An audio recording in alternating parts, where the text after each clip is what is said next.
기도하겠습니다. 아버지 하나님, 복된 주의 말씀을 함께 나누는 시간입니다. 계시와 지혜의 영이신 성령께서 아버지 하나님을 깊이 알고 또 아버지 하나님으로 인하여서 우리가 복된 아버지 하나님 귀한 생명을 누리는 시간 되게 해 주시옵소서. 주님께서 귀한 우리 권속들을 날마다 사랑하시고 또 가정의 달에 가정을 다 기억하시고 축복하신 것을 감사합니다. 좋으신 아버지, 가정이 너무 많이 상처받는 이 시대에 우리의 가정들 주께서 지켜주시고 정말 가정의 주의 은혜로만 행복하도록 도와주시옵소서. 이 교회를 통하여 가정의 아버지 하나님 다 복을 받는 이 귀한 아버지 역사 허락하실 것을 믿습니다. 이 시간 주님 함께 하시고 영광 받으시옵소서. 감사하고 귀하신 예수님의 이름으로 기도합니다. 아멘. 한 가지 기쁜 소식 겸 조금은 또 여러분들이 서운해할 수 있는 소식을 드리겠습니다. 5월 16일 다음 주일에 제가 교회를 개척 설립합니다. 창평에다가 교회에서 개척 설립하는데 주일날은 제가 여러분들 뵙지 못하고 금요일날 성경 공부는 여러분들이 저를 마다하지 않으면 계속 할 생각입니다. 그래서 우리 박 목사님은 그렇게 이 얘기를 했습니다. 일단 금요 성경 공부는 계속하고 주일에는 이제 창평에 가서 교회를 섬기려고 합니다. 아주 작은 교회, 한 7, 8명 모이는 조그만 교회입니다. 거기서 말씀을 나누면서 특히 이제 선교 후원하는 일을 그 교회를 통해 하려고 그래요. 그래서 지금 선교사님 중에서 어떤 것이 있냐면은 평신도 선교사, 자비랑 선교사, 평신도 선교사들은 교회에서 후원을 잘 안 합니다. 또 여자 선교사님들 경우도 교회 후원이 좀 약해요. 그래서 제가 이제 개척하려는 교회가 그렇게 큰 교회가 아니고 작은 교회지만 그런 이제 이 평신도 선교사, 여자 선교사님들 중에 어려운 분들을 이렇게 발굴해가지고 후원하는 일을 하려고 합니다. 그 일 하나를 위해서 교회를 개척해요. 그래서 여러분들이 기억나시면 기도해 주시면 감사하겠습니다. 오늘 제가 나눠드린 이 책은 이제 여러분들이 그동안 주의 말씀을 잘 배우신 것을 감사해서 이렇게 드린 책인데, 지난번에 말씀드렸듯이 1부, 2부, 3부로 되어 있고 1부는 교리에 관한 부분, 그리고 2부는 십계명, 3부는 이제 영성에 대한 것과 기도에 대해서 설명해 놓은 겁니다. 또 특히 금식에 대해서도 글을 써놨어요. 금식은 어떻게 하는가? 여러분들이 금식 하고 싶으면서도 못 하신 분들이 있거든요. 금식을 어떻게 하면 할 수 있는가? 주기도문 해설, 또 금식, 그리고 사도신경, 십계명 그런 걸 설명을 했는데, 이 책의 특징은 문답식으로 문답식이기 때문에 읽고 문제를 읽고 답을 알고 하니까 훨씬 읽기가 편합니다. 이 책이 사실은 중직자들을 위해서 써놓은 책이거든요. 여러분들이 읽으시면 도움이 될 겁니다. 여러분들에게 나눠드린 책은 지금 4쇄거든요. 4쇄에서 교정이 잘 되어가지고 특히 오자들이 별로 없을 겁니다. 그래서 여러분들이 안심하고 읽으셔도 됩니다. 자, 늦게 오셔가지고 아직 못 받으신 분, 이 책을 못 받은 분 손 들어보세요. 고야 나눠드려. 하나, 둘, 셋, 넷, 다섯, 여섯, 일곱 분들이 책이 아마 7권 조금 더 남아 있을 거예요. 손을 계속 들고 계세요. 최고의 전서 나눠줄 거예요.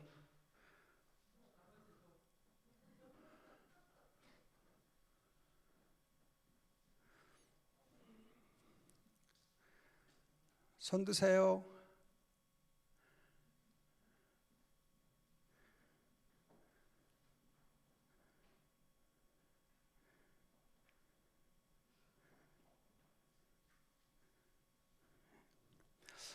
오늘은 창세기 12장 1절로 9절까지 공부하겠습니다.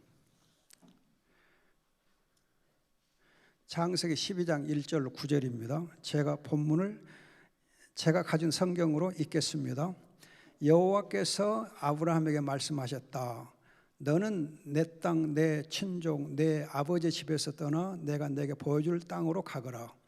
내가 너를 큰 민족이 되게 하고 내게 복을 주어 네 이름을 크게 할 것이니 네가 복이 될 것이다. 너를 축복하는 자에게 내가 복을 주고 너를 저주하는 자에게 내가 저주하겠다. 땅의 모든 족속이 네 안에서 복을 받을 것이다. 아브라함이 여호와께서 자기에게 말씀하신 대로 갔고 롯도 그와 함께 갔으니 아브라함이 하란에서 떠날 때에 75세였다. 아브라함이 그 아내 사레와 조카 롯과 하란에서 그들이 모은 모든 재산과 거기서 얻은 사람들을 이끌고 가나안 땅으로 가려고 떠나서 마침내 가나안 땅으로 들어갔다. 아브라함이 그 땅을 지나서 세겜 지역 모레의 상수리 나무에 이르렀는데 그때에 가나안 사람들이 그 땅에 있었다. 여호와께서 아브라함에게 나타나셔서 말씀하시기를 내가 이 땅을 내 후손에게 주겠다 하셨고 아브라함이 자기에게 나타나신 여호와를 위하여 그곳에 대단을 쌓았다. 그가 거기에서 베델 동쪽 산지로 옮겨 장막을 쳤는데 서쪽은 베델이고 동쪽은 아이였다. 그가 거기에 여호와를 위하여 제단을 쌓고 여호와 이름을 불렀다. 그 후 아브라함 점점 이동하여 네겝으로 갔다. 아멘. 여러분들 지난 주일 박 목사님 설교 제목이 뭐였죠? 말씀이 희귀한 시대, 말씀이 희귀한 시대, 희귀해진 시대였는데 여러분 지금 아브라함이 하나님께 이제 부름을 받을 때 보면 12장 1절에서 여호와께서 아브라함에게 말씀하셨다 그러잖아요. 이 전까지 지금 이 바벨탑 사건이 있으면서 하나님께서 말씀하신 일이 없고 말씀이 사실은 이렇게 끊어진 시대거든요. 말씀이 끊어진 시대, 말씀이 없는 시대예요. 말씀이 희귀한 정도가 아니고 말씀이 아예 없는 시대였었는데 그런 말씀이 없는 시대에 하나님이 아브라함에게 말씀으로 나타나신 거예요. 말씀하신 거예요. 그러니까 여러분들이 이 사무엘 때 말씀이 희귀해가지고 사무엘에 하나님의 말씀이 임했잖아요. 그리고 이제 사무엘의 경우를 보면 그 말씀이 임하였고 그 말씀 하나도 땅에 떨어지지 않고 다 이루어졌다 하지 않습니까? 그것이 엄청난 복이에요. 그러니까 아브라함에게 하나님의 말씀이 임했을 때에 그에게 임한 그 말씀이 하나도 땅에 떨어지지 않고 다 이루어져요. 그래서 430년 이후에 출애굽 사건에 대해서 이제 15장에서 하나님께서 아브라함에게 말씀해 주시는데 그 430년 후에 이루어지는 그 말씀이 그대로 이루어져서 아브라함의 언약을 기억하시고 하나님이 자기 백성을 돌보시다 그러잖아요. 그러니까 여러분들이 우리가 받을 수 있는 최고의 복이 뭐냐? 최고의 복이 뭐냐면 말씀이 내게 임하는 복이에요. 말씀이 내게 임하는 복. 그리고 내게 임한 그 말씀이 다 응답되고 이루어지는 것을 우리가 경험하게 되는 것이 최고의 복이에요. 그러니까 여러분들이 지금 말씀을 사랑하시고 사모하시는데 우리가 정말 말씀을 사모하고 그 말씀이 내게 임하고 그 임한 말씀이 내게 이루어지는 것을 누리는 것이 최고의 복이에요. 최고의 복. 최고의 복. 제가 가끔 간증하는 겁니다만 제가 이제 대학 3학년 때에 초겨울이었을 때 독감에 엄청 심하게 걸려가지고 그냥 몸살에다가 고열에다가 그냥 전혀 몸을 움직일 수 없을 만큼 힘들었는데 그때 제가 전남대학 다녔었는데 아침 기도회가 있는데 기도회 제가 리더이기 때문에 안 나갈 수 없어서 할 수 없이 나가게 됐고 그때 또 하필이면 서울에서 어떤 선교사님이 여자 선교사님 오시기로 돼 있어가지고 그분에게 또 결례가 되면 안 되니까 나갔었는데 그분이 이제 누가복음 3장 2절 광야에서 하나님의 말씀이 세례자 요한에게 임했더라 그 말씀 가지고 한 거예요. 그러면서 하나님께서 정말 이 전남대학을 사랑하시고 여기에 하나님의 말씀이 임하는 것이 정말 전남대학이 누리는 최고의 복이다. 사실 전남대학에서 많은 선교사가 나왔어요. 그래서 최고의 말씀 임하는 복을 이제 누리게 될 줄을 믿는다. 또 더 계속 누릴 것이다. 그런 말씀을 해주셨는데, 그때 제가 난생 처음으로 통역을 했어요. 통역을. 저는 그냥 혼자서 영어 회화를 배우고 쭉 해가지고 조금은 엉성했는데, 아무튼 통역을 제가 할 수밖에 없어서 했어요. 근데 통역하는 시간이 한 20분이었거든요. 20분이었는데 그 20분 동안에 통역을 했는데 하나님께서 정말 제게 말씀을 주셨어요. 말씀 내게 임했어요. 말씀 임하니까는 그렇게 몸이 아프고 쭉 했었는데 통역 다 끝나고 예배 다 끝나고 제가 깜짝 놀랐어요. 제 몸이 솜털처럼 가벼운 거예요.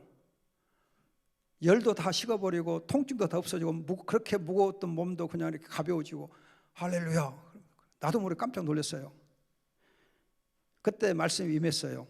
그래서 그때 제가 말씀 임했을 때에 그 사실을 이제 그 선교사님 서울로 이제 돌아가신 다음에 제가 편지로 이제 감사 편지를 감사하다는 내용으로 글을 써서 보냈어요. 그 선교사님이 한국에 오셔서 처음으로 이제 한국 학생한테 받은 편지예요. 감사 편지를 받아갖고 그걸 하와이에 있는 자기 후원교회 파송교회에다가 제 편지를 복사해서 보낸 거예요. 그러니까 그 편지를 읽은 한 이제 여집사님이 감동받아가지고 저한테 편지를 해온 거예요. 내가 너를 아들처럼 돕고 싶다. 근데 그때 제가 사실 아버지한테 너는 내 자식 아니다 하고 이제 절연 선포를 당하고 아버지께 등록금 다 끊어버리고 뭐 자취하는데 쌀도 안 주고 반찬도 안 주고 된장도 안 주고 너 굶어 죽어라 그런데 그렇게 선언한 때였거든요. 근데 그 여자 집사님이 보낸 편지 보낸 날짜하고 아버지가 절연을 선포한 날짜 똑같더라고요. 기가 막힌 거예요. 우리 아버지는 나를 버렸지만 하나님 아버지가 그 시간에 저를 챙긴 거예요. 그래서 제가 대학을 졸업할 때까지 그분이 계속 싹 저를 후원해 줬어요. 그래서 제가 감사하게 대학을 졸업했는데 그 다음 해에 어떤 일이 일어나냐, 그때 통역하고 했던 경험들이 있어가지고 나중에 74년 엑스플로 이제 74때 통역을 또 가서 좀 했어요. 그렇게 통역이 이제 길이 좀 열리는 경험이 쌓여진 거예요. 그러다가 제가 77년에 이제 광주신학교 교수로 왔거든요. 신학대학교 바로 졸업하고 풋내기 32살에 이제 교수가 돼서 왔어요. 근데 왔는데 하필이면 또 그때 미국에서 아주 유능한 이제 교수님이 부산에 와서 강의를 하러 오셨는데 부산에 계신 선교사님이 광주까지 그 교수를 모시고 온 거예요. 광주신학교 이제 이 강의를 하게 하려고. 그런데 이 선교사님이 통역을 안 데리고 온 거예요. 통역할 사람을. 당연히 신학교니까 통역할 사람이 있겠지 하고 오신 거예요. 교장 선생님이 통역할 자가 없으니까 당황한 거예요. 야, 교수 중에 통역할 사람 없냐? 제가 경험이 좀 있잖아요. 그래서 제가 한번 해보겠습니다. 정말 그때 지금 생각하면 너무 제가 무식하면 용감하다고, 정말 무식하게 용감했어요. 왜냐하면 여러분, 통역은 사전에 원고를 봐야 되고 조금은 또 이렇게 줄거리를 알고 통역을 해야 되는데 전혀 그냥 이렇게 생판으로 이렇게 동시 통역을 하는 거예요. 직접 통역을 하는 거예요. 근데 그때 강의가 굉장히 어려운 강의였어요. 이 방언에 대한 강의였는데 성경을 주의하는 강의였어요. 그래서 저는 방언에 대해서 한 번도 들어본 일이 없었거든요. 와, 그런데 통역을 하는데 성령께서도 도우셨어요. 그래가지고 통역을 성령이 도우셔서 성령께서 통역을 열심히 잘 해주셨어요. 제가 한 거 아닙니다. 정말 성령이 도우셨어요. 근데 그 선교사님이 제 통역을 듣고는 미국에서 유학을 몇 년 하고 왔냐 그러더라고요. 그래서 아직 미국 가보지도 못했는데 그랬더니 아니 미국 가보지도 안 했고 신학 교수 이제 막 1년 한 이 신출내기가 자기가 들은 통역 중에 최고로 잘했다는 거예요. 그래서 어이구 너무 황송하죠. 근데 그분이 말로만 그렇게 한 거 아니고 그때 통역한 것을 인정하시고 장로교인을 무엇을 믿는가 하는 유명한 책이 있어요. 그 책을 저를 주면서 다시 번역을 한 거예요. 그래서 제가 그걸 번역을 다시 해드렸어요. 그랬더니 또 다른 책을 주면서 또 번역을 하는 거예요. 그렇게 해서 번역하는 길이 열리게 된 거예요. 그래서 그 책을 번역하다 보니까는 이제 출판사에서 막 번역해달라고 번역이 쇄도가 된 거예요. 본의 아니게 번역을 많이 해가지고 제가 번역한 책이 25권이거든요. 엄청 많이 한 거예요. 여러분, 하나님의 말씀이 임하면 내 앞길이 열린 거예요. 앞길이 열린 거예요. 하나님이 또 귀하게 쓰시더라고요. 저는 그래서 지난주에 우리 방구선 설교할 때 하나님의 말씀이 희귀해진 시대에 말씀이 사물에 임했다, 그걸 들으면서 정말 하나님께서 지난날 이렇게 제게 말씀이 임하는 것을 인해서 너무너무 그때 감사하고 행복했거든요. 여러분들 정말 인생의 최고의 복은 거듭 말씀드리지만 말씀이 내게 임하는 거예요. 제가 지금 창세기 12장 이거 준비하면서 정말 감사했어요. 이 말씀을 준비하는데 또 하나님의 말씀이 내게 임하는 거예요. 제가 이거 가지고 강의를 하면 하루를 해도 강의를 할 수 있어요. 그만큼 하나님이 이 12장 1절 9절 짧은 구절에서 굉장히 하나님 말씀을 내게 주셨어요. 제가 이 말씀을 이렇게 여러분 강의하려고 준비하면서 말씀 내게 임하는 것을 느끼면서 정말 마음이 너무 행복했어요. 그래서 제가 여러분들에게 감사해요. 그래서 또 여러분 선물도 드리는 것, 정말 여러분 제가 감사 드리는 것이 그냥 드린 거 아니에요. 너무 감사해서. 근데 여러분들이 정말 니무롯 그 바벨탑 시대의 하나님의 말씀이 끊어졌었고 대신에 사람들의 언어까지도 이렇게 혼잡하게 됐잖아요. 언어가 혼잡했어. 사람들과 소통이 안 되는 시대가 됐잖아요. 그런데 아브라함의 경우는 하나님이 말씀을 그에게 주셔가지고 하나님과 소통이 된 거예요. 소통이. 이거 엄청난 복이죠. 그 시대가 하나님의 진노를 당해가지고 심판을 받아가지고 사람들 간의 대화마저 혼란스럽게 되어버린 때에 아브라함은 하나님이 말씀을 주시면서 하늘과 정말 통할 수 있도록 하늘 문을 열어주신잖아요. 이 자체가 아브라함이 받은 최고의 복이에요. 그러면서 이제 보면은 여러분들이 지금 바벨탑을 쌓을 때 권력의 우상화, 니므롯이 자기 권력을 우상화했거든요. 그러면 아브라함은 그 아버지 데라가 갈대아 우르에 있을 때에 여러분 여호수아서 24장 보면 우상들 섬겼다 그래요. 그러니까 니므롯은 자기 권력을 우상화했고 우상 시대였고 우상을 섬기는 시대를 살았고 아브라함은 자기 아버지 때부터 우상을 섬기고 우상을 만들어 팔고 했던 그런 죄를 범하고 있었거든요. 그런 이제 우상이 범람한 시대에 권력의 우상화 또는 이렇게 잡신들을 이렇게 만들어서 팔고 하는 그런 우상들이 범람한 시대에 하나님이 아브라함에게 말씀으로 나타나신 거예요. 그렇다면 여러분들이 지금 이 시대를 보면은 참 이렇게 이 교회도 많고 또 이 말씀도 많이 있는 것 같지만은 정말 이 시대가 악한 시대거든요. 적그리스도 시대, 그리스도를 반대하고 대적하는 시대거든요. 정말 여러분 뉴에이지 운동, 하나님을 저항하고 또 지금 많은 인본주의를 보면 정말 이렇게 이 복음을 이렇게 멸시하고 하나님을 적대하는 세력들이 얼마나 많습니까? 성경을 공부할 수 없도록 이렇게 세상 분위기가 만들어지고 있는 이때에 하나님의 말씀이 내게 임하고 정말 이런 우상 시대에 참 하나님과 하늘문이 열리는 복을 누리는 것이 최고의 복이에요. 최고의 복. 그래서 여러분들이 거듭 말씀드리지만은 하루에 1시간 내지 조금 더 이렇게 시간을 가지고 충분하게 하나님의 말씀을 가지고 말씀을 읽고 묵상하고 말씀을 메모하고 정리하고 해보면서 여러분들이 기도하는 시간을 가져보면은 그때 하나님의 말씀 임하는 것을 느낄 때 여러분 얼마나 그 시간이 행복한지 모르잖아요. 행복하거든요. 말씀으로 하나님과 시간을 갖는 이 행복. 여러분 에녹이 하나님과 동행했다 하잖아요. 하나님과 동행했는데 동행과 교제한 거거든요. 정말 하나님과 동행하고 교제하는, 말씀으로 교제하는 것이 최고의 복이에요. 노아가 하나님의 은혜를 입고 하나님의 말씀이 거기 임하잖아요. 하나님과 동행하고 하나님의 은혜를 입은 에녹과 노아를 보면은 아브라함은 그 복을 다 받은 거예요. 노아가 누렸던 복, 에녹이 누렸던 복을 이 아브라함이 누린 거예요. 여러분들이 정말 다른 것은 우리가 누리지 못해도 이 말씀이 내게 임하는 복을 누리면 그 자체가 최고의 행복이에요. 최고의 행복. 그래서 여러분 시편 1편 보면 그러잖아요.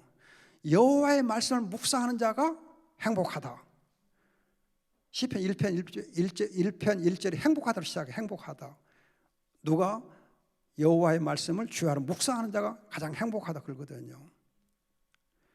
여러분들 이 복을 정말 잘 평생 누리시고 또 여러분의 자녀들이 또 그렇게 누릴 수 있도록 하시는 게 좋을 겁니다.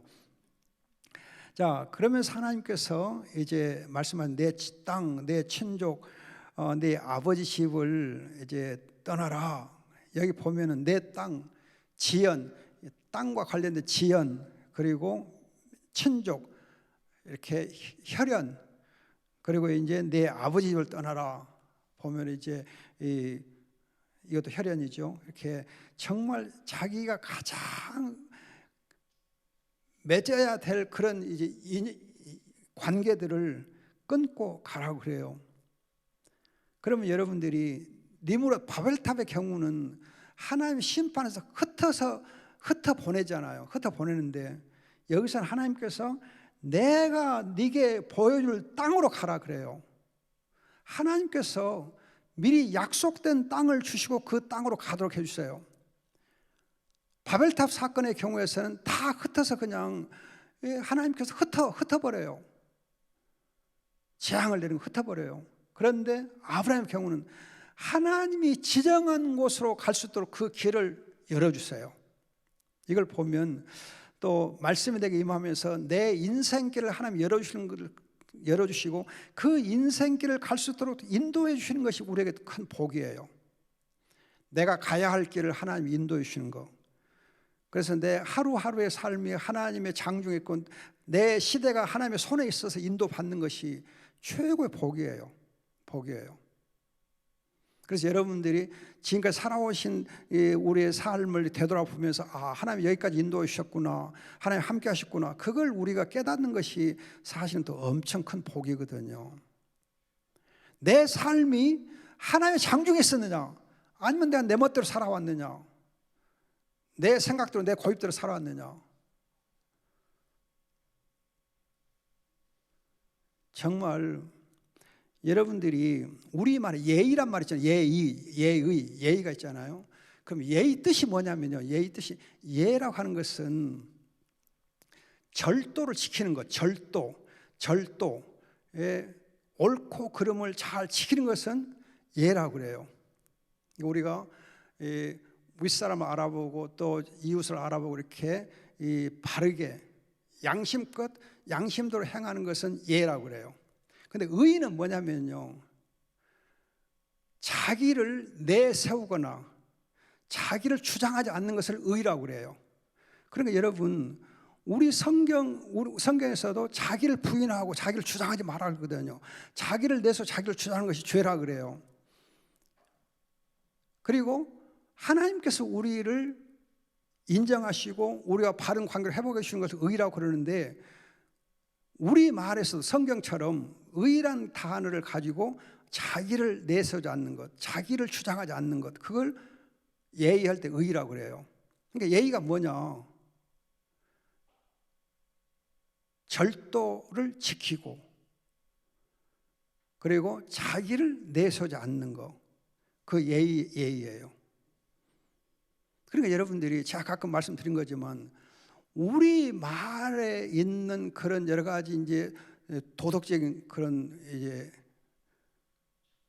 원리들, 도덕에 관한 것들이 성경에 있는 말씀하고 너무 똑같은 것이 많아요. 똑같은 것이.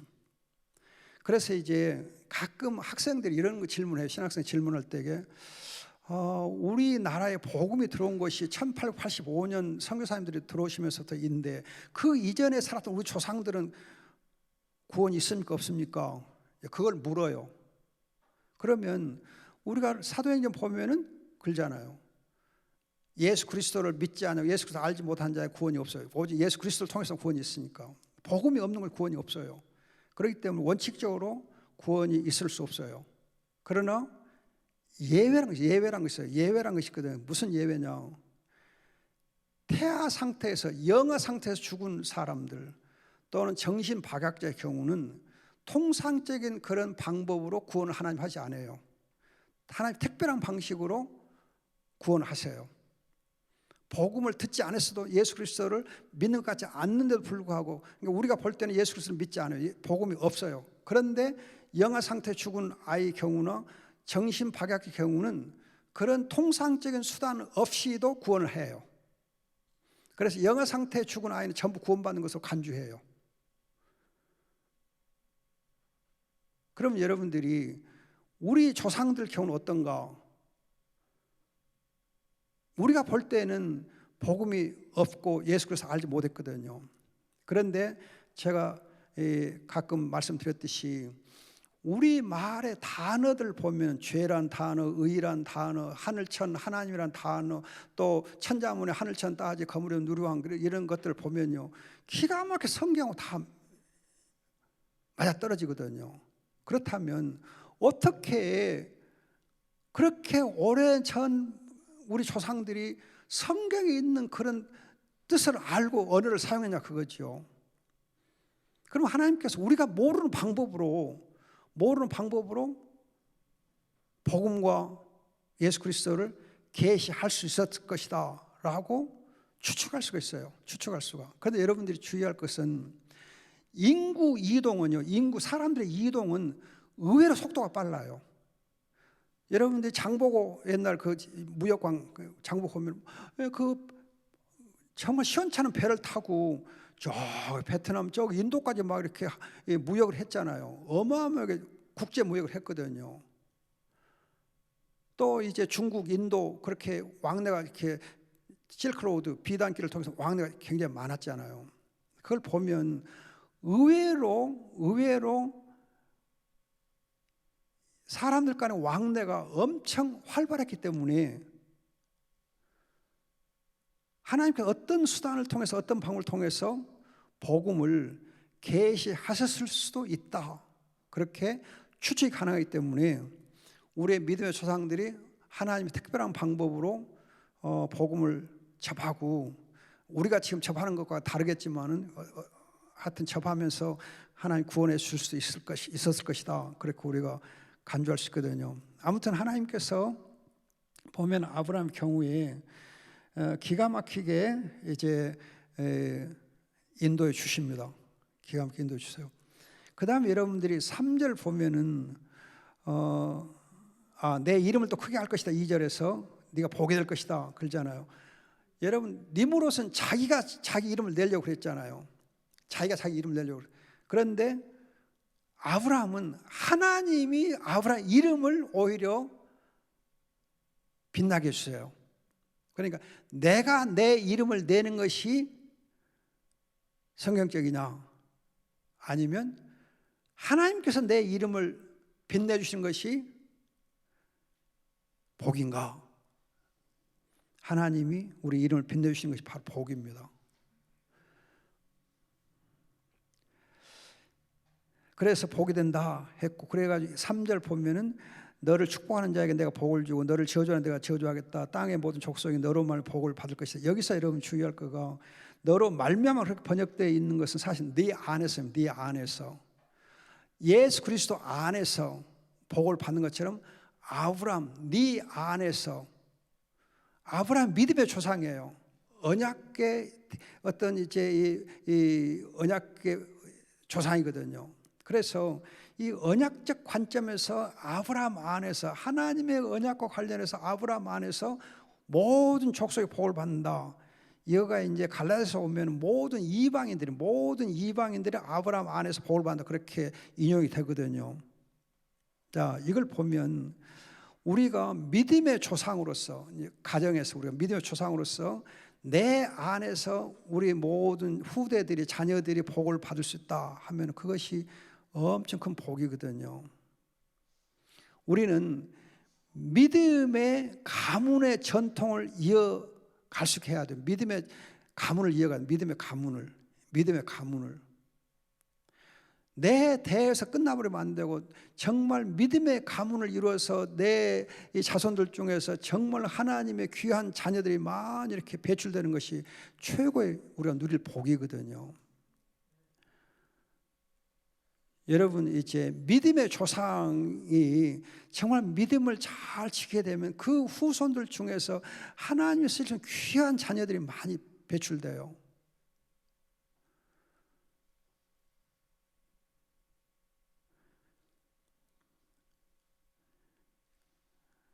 통계를 보면은 믿음에 있는 사람의 경우 자녀들은 정말 세상적으로 잘 돼요. 그런데 믿음이 없는 그런 불신자, 큰 악한 사람의 후손들의 경우 보면 정말 자녀들이 망하거든요. 여러분들이 이제 목사님들의 자녀들이라든지 또 선교사님들의 자녀들 보면은요, 참 하나님이 복을 많이 주시는 것을 볼 수 있어요. 제가 잘 아는 선교사들도 보면 정말 자녀들이 잘 돼가지고 처음에는 교회가 후원해가지고 선교를 하게 했는데 자녀들이 성장해가지고 결혼하고 또 직장도 가고 결혼도 하고 하다 보면요, 자녀들이 아버지 선교사를 후원해버려요. 재정 부담을 해버려요. 그래서 여러분 예를 들면요, 우리 싱가포르 정지태 선교사 있잖아요. 정지태 선교사 있는데 그 자녀가 아들 하나 딸 하나예요. 그 둘이 다 결혼해갖고 아들이 며느리 없고 딸은 이제 사위를 없고 해가지고 넷이 됐잖아요. 넷이 하나는 둘이는 싱가포르에서 둘이는 이제 영국에서 지금 취업해갖고 있는데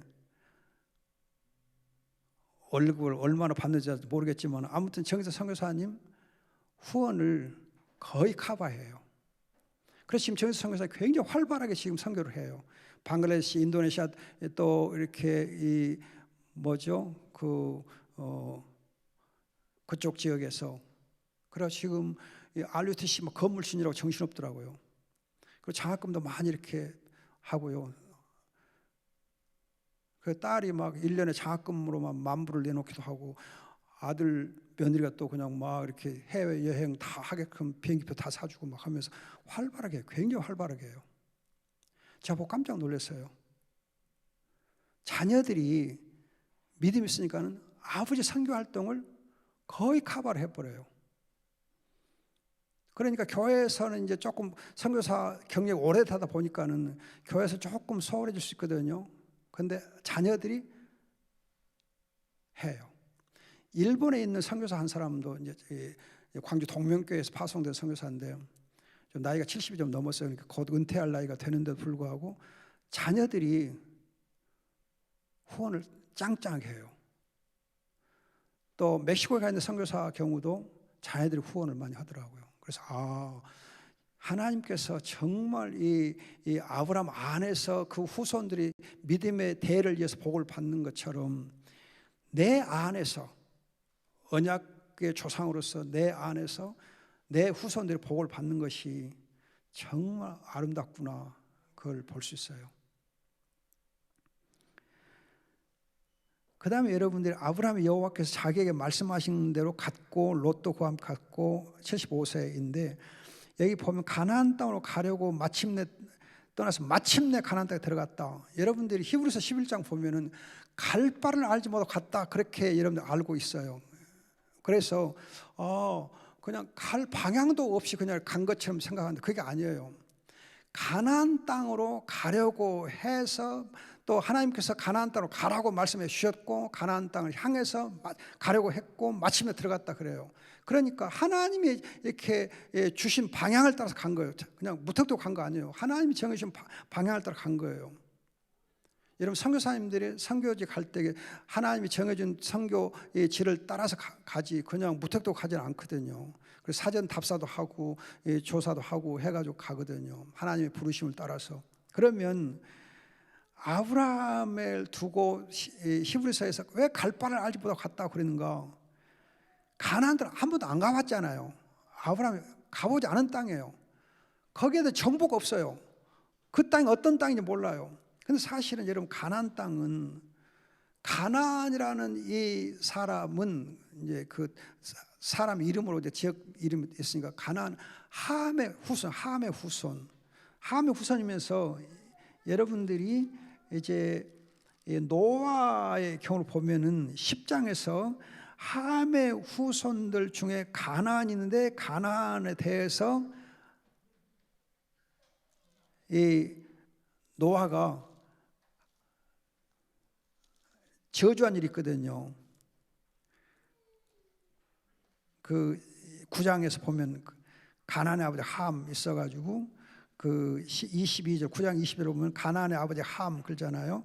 함이 이제 이 죄를 범하고 그 다음에 여러분들 25절 보면 가나안은 저주를 받을 것이고 그래요. 가나안은 저주를 받을 것이고 이 말씀 보면은 가나안 땅이 함의 후손 가나안의 족속들이 이제 머물렀던 지역으로 어떻게 보면 하나님의 저주를 받은 그 가나안이 살던 땅이에요. 그러면 그 땅이 여러분 복받은 땅이겠어요? 아니면은 별로 비옥하지 않은 땅이겠어요? 가나안이 살았던 땅, 하나님이 노아를 통해서 저주했던 그 땅으로 가라 그래요. 그러면 하나님께서 정말 아브라함을 이렇게 부르시고 아브라함을 만나셔가지고 보내실 때 이게 왜 그렇게 험악한 땅으로 가게 하시는가? 험악한 땅으로 가게 하시는가? 정말 그렇게 험악한 땅으로 가게 하시는가? 여러분 하나님의 자녀이면 하나님께서 환경 면에서 경제적으로 또 그 여러 가지 면에서 좀 편안하게 살 수 있는 땅으로 보내주시지 젖과 꿀이 흐르는 땅이라 하면서 그냥 이렇게 비가 오지 않으면 농사를 지을 수 없는 그런 천수답과 같은 그런 곳을 보내주셨는가? 나중에는 14장 보면 아브라함이 또 헤브론 땅 쪽에 가거든요. 롯에게 양보하고 제일 땅 중에 참 안 좋은 광야 같은 땅으로 가요. 왜 하나님께서 이렇게 아브라함 하나님 믿음의 사람, 하나님의 말씀에 임했던 그 사람을 이렇게 정말 가나안, 저주받던 가나안이 살던 그 땅으로 또 어떻게 보면 황폐하기 짝이 없는 그 땅으로 농사 짓기도 힘든 그 땅으로 보내셨을까? 아브라함은 그 땅이 어떤지도 잘 알지 못하고 그 땅으로 가라 하니까 하나님 순종해서 믿음으로 가거든요. 여러분들이 이걸 보면 하나님께서 하나님을 사랑하는 사람의 경우 경제적으로 꼭 부유하게 해야만 사랑하신 증거냐? 그게 아니에요. 우리는 경제적으로 사회적으로 그냥 부유하고 뭐가 좀 잘 돼야 하나님이 복을 주셨다 생각하기 쉬운데 오히려 여러분 그것 때문에 신앙을 잃어요. 하나님이 주신 축복 때문에 오히려 그 복이 우리에게 재앙이 되는 수가 많아요. 여러분 보세요. 재물이 많은 가정들이 예외적으로 잘 되는 집도 있지만 재물 때문에 형제간에 막 다투고 싸우고 그런 집이 얼마나 많아요. 또 재물 때문에 신앙을 잃는 사람이 얼마나 많아요. 재물을 움켜잡으려 하다가 신앙을 잃는 경우가 엄청 많잖아요. 그런데 오히려 재물이 없고 환경적으로는 굉장히 힘들 때에 겉으로 보면 하나님한테 너무 매를 많이 맞고 있는 것 같다. 하나님이 왜 이렇게 복을 안 주시나 그렇게 생각할 수 있는데, 사실은 여러분 마태복음 5장에 있는 대로 가난한 자에게 하나님이 복을 주시는 것처럼, 하나님 나라가 네 것이다 한 것처럼, 오히려 여러분 생각해 보세요. 내 몸이 심히 아프고 힘들 때에, 경제적으로 굉장히 쪼들고 힘들 때에, 내게 정말 많은 어려움들이 있을 때에, 그때 여러분들이 십자가 밑에서 눈물로 기도하잖아요. 근데 그 순간이 최고로 행복한 순간이에요. 여러분 가만히 되돌아보세요. 내가 힘들었을 때에 하나님 앞에 눈물로 엎드려 기도하는 그 기도하는 시간이 내게는 하나님 보시 가장 행복한 순간이었어요. 하나님 보시기에는.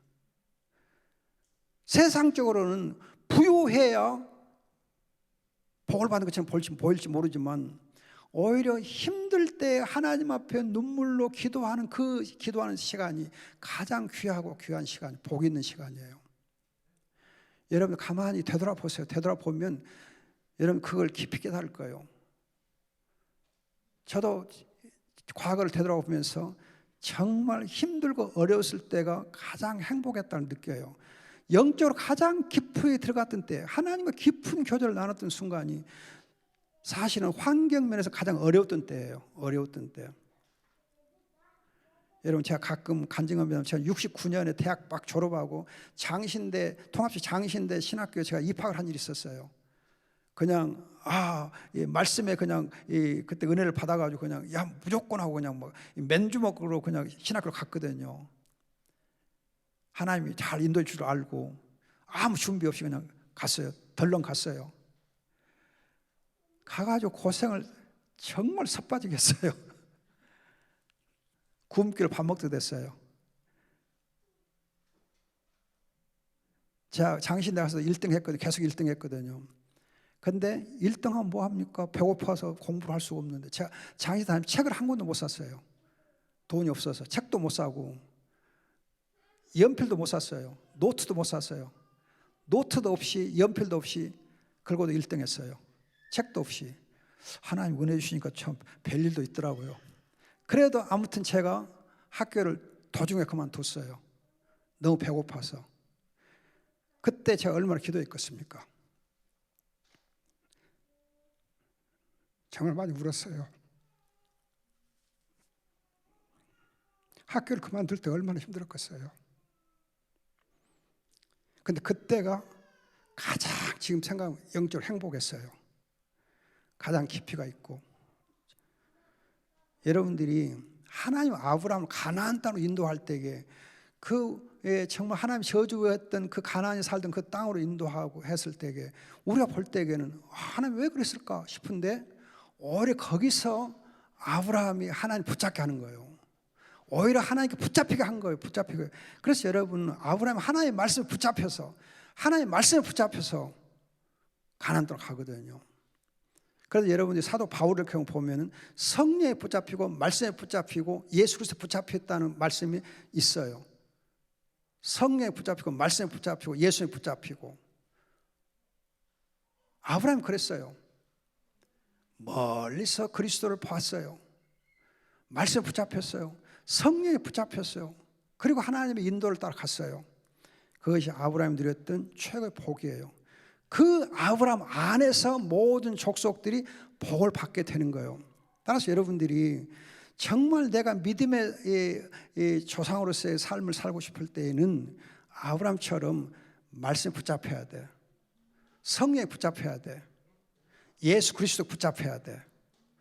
붙잡힌 인생, 정말 하나님께 붙잡힌 인생 살 때에 하나님께서 복을 주시는데, 그 다음에 여러분들이 7절 보면 아브라함이 나타나셔서 또 말씀하시면서 후손을 이 땅을 주겠다 하실 때 아브라함이 여호와를 단을 쌓고 또 여호와 이름 불렀다 그래요.